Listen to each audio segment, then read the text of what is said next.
bank rate update. So in August, the MPC, who are basically the people who make the decision for the Bank of England, were expecting a peak bank rate of just over 6%.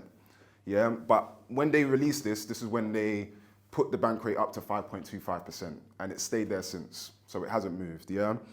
However, in their latest report, which came out on the 1st of February, it said the decision on the market implied path for bank rate to decline by 2% from 5.25% by the end of the forecast period. Now, the Bank of England have a way of saying things, by the end of the forecast period. What does that mean? They don't like to be specific. However, they've got these two projections. So they've got a projection of, they call a modal projection, and then they've got a mean projection. So the way I'm taking it is that 2% decline where they're trying to go down to 3.25%, I believe they're trying to do that within a 2 to 3 year period. I know everyone was sort of banking on it potentially dropping at some point this year, but then with the information I'm about to show you and everything that's going on, I think that's going to be a pretty tricky thing for them to do. Monetary policy will ensure that CPI inflation returns to the 2% target sustainably in the medium term. Now that term, medium term, I really don't know what that means. That could mean anything. That could mean in 5 years' time, it could mean in 10 years' time, it could mean in 2 months, it could mean in 2 weeks. We don't know what medium term means. They haven't got any sort of parameter indicating what that means. So the upside risks of inflation are due in part to the US and UK coalition to fight the Houthis in the Red Sea, if everyone's been watching the news and paying attention to that, alongside other prominent conflicts and disturbed economies transpiring across the world today. All right, so I can't remember whether this was 2022 or 2021 when that ship turned on the Suez Canal. It was 21. It was 21. And it blocked everything, and then prices for everything just skyrocketed. People were queuing for petrol, buying toilet roll again, doing what they needed to do. So this is a little bit further down on the map where these sort of things are happening. And as you saw, they're actually changing the routes of how these ships get around whilst these things are happening on this in the Red Sea. Now, those routes are obviously going to cost a lot more money for it to come around. It's going to take a bit more time, so that's going to push prices up. And from what I understand about this war and the things that are going on there, is the Houthis are being smart because they're using drones with their bombs.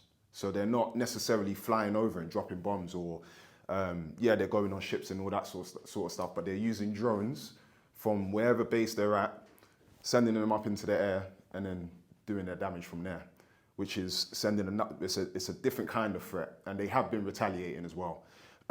So this is really something to pay attention to. Fair enough, it's war. I'm not a fan of it. I don't like to see it. But then there are things that can come from that can affect us in this country in terms of goods, manufacturing services, and your normal services as well. Has anyone got anything to say on this? Maybe things they might not understand, or if they want to give clarity to anything? No? Cool. All right.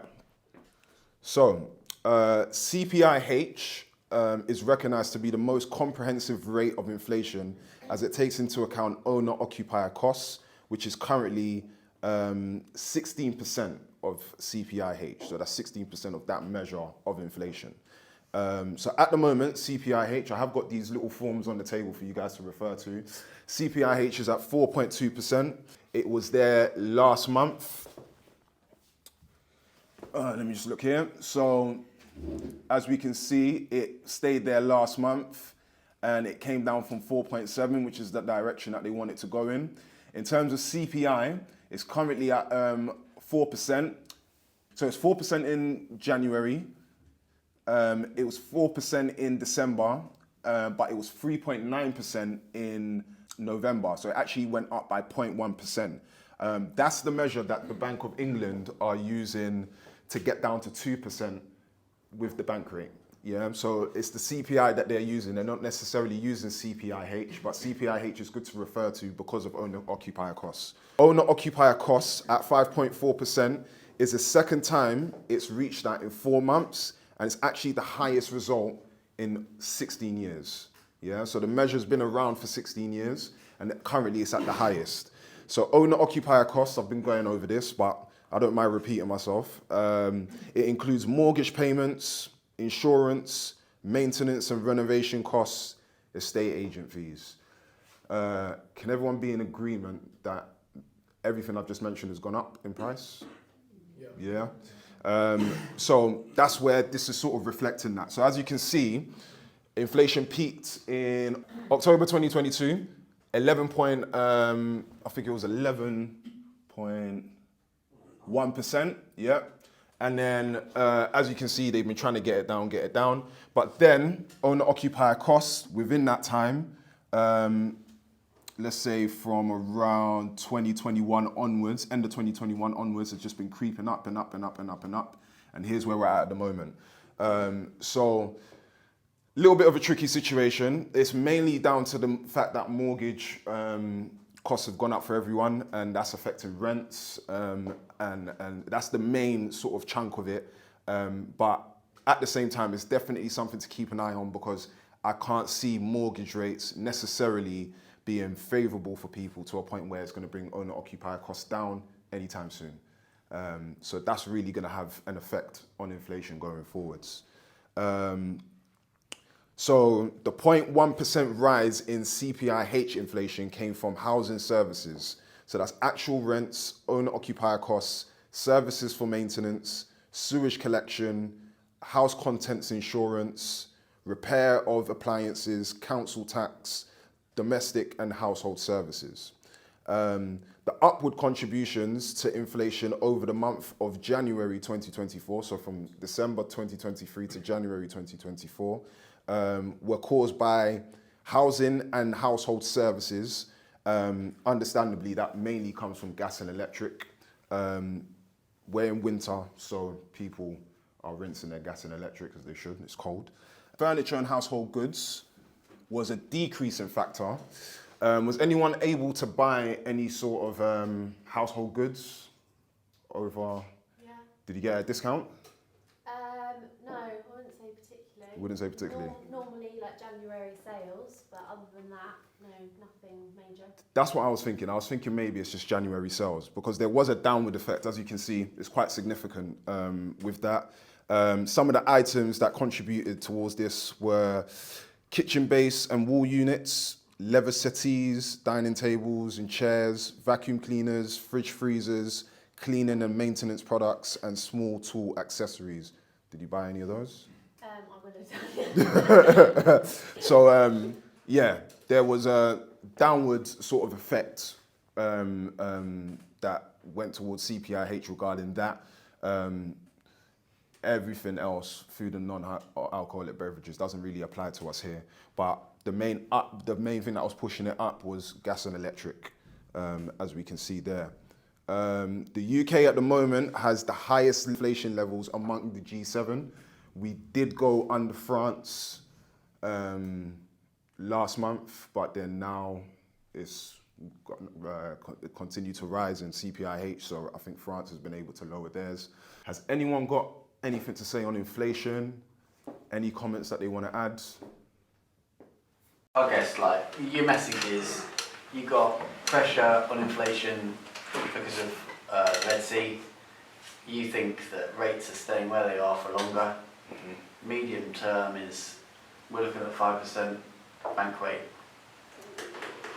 No, I don't know what medium term means. Fine, but for the next, let's say the next 2 years, we're talking 4 to 5%. That's what they want to say. Yeah. Me personally, at the moment, I think where we're at, in my head, it makes sense to stay here for the rest of the year. It makes sense, unless anything sort of happens. And I think it's an important message, because I think that some people they've lived through an era only of ultra low rates, where we've had 0 and 0.25 out of the Bank of England for the last, let's call it 20 years. Sorry, not 20 years, 10 years, 10 to 15 years, right? Yeah. Since 2011. Yeah. But really, that's abnormal. And I think this is normal. Yeah, I agree. This I've is been normal, saying so- that to people, like just saying this is how it's been through the 80s, 90s, and noughties. Yes, It like was 5% of all. when my parents bought their first house, this is how it was. And when rates went to zero, they're like, what the hell is this? This is bizarre. Speaking to a well-known mortgage broker, his thing, the way he explained it to me is like, that's fair enough. You can definitely say that, yeah, these rates were the same that it was in the 80s and that sort of stuff, but the money is different. So you're talking rates back then, how much were you buying a house for, if you don't mind? 100,000 quid or Yeah. if that. If that, literally. But then now, we're talking hundreds of thousands, you know? So that 5% looks very different in the 80s compared to how it looks now. And I think that's the scary bit. That's the bit that's like, oh, okay. Even though these are normal numbers, we have seen these numbers before, when you actually compare it to the prices that you're getting for Yeah, these so properties. I definitely hear you on that, but I think what you're arguing is the difference between wages and house prices. Yeah, that multiplier is hugely more than what it was back then, 100%. and that's true, right? But going on that, you know, we should be looking at house prices and saying this market is due for total capitulation, but has been for the last 15 years. Right, because we've seen huge house price growth on the back of QE and all this other stuff. But wage, like, who's had a 15 times pay rise here? None, right? You know what I mean? So on that, yeah, I am with you. Yeah. I'm with you as well. But I kind of feel like a lot of people have been looking at property for a long time, thinking this market's going to capitulate. It's going to wait, and then there's a lot of other people who'll be like, right, I'm getting off the bench here and get stuck in. And they made a lot of money. Yeah. So you know, your view is your view. And yeah. And that's the main thing. Coming into this room, you have your view, but you need to be tooled with the information. That's the main thing. And once you've got the information, it gives you a more informed decision going forwards. I think everyone's taking this recession quite lightly compared to what happened in 2008, for example. Even the government said that, though, didn't they? Yeah. It was too much of a strong word, but Yeah, it is. yeah, and I've been seeing that. But the thing is, the media were doing all the scaremongering and everything last year, but now they're sort of like playing it down. But understand this data, understand the things that are going on underneath. Look at other economies. Another economy to look at is China. We spoke about this last month. I'm not going to go too much into it because I haven't delved into the data myself. But in 2008, China bailed us out of the recession. They helped bail us out. In this current market at the moment, China can't do that because they're going through their own stuff, you know. And America are also struggling. They're going through their stuff as well. Europe, again, struggling, and there's wars going on. So there's all these things that just need to get eventually, potentially, could get thrown in a pot, and now we're really in some stuff. Sorry, I've got the camera on, so Mum's watching. So yeah, that being the case, it's just arm yourself with the right people around you and the right information.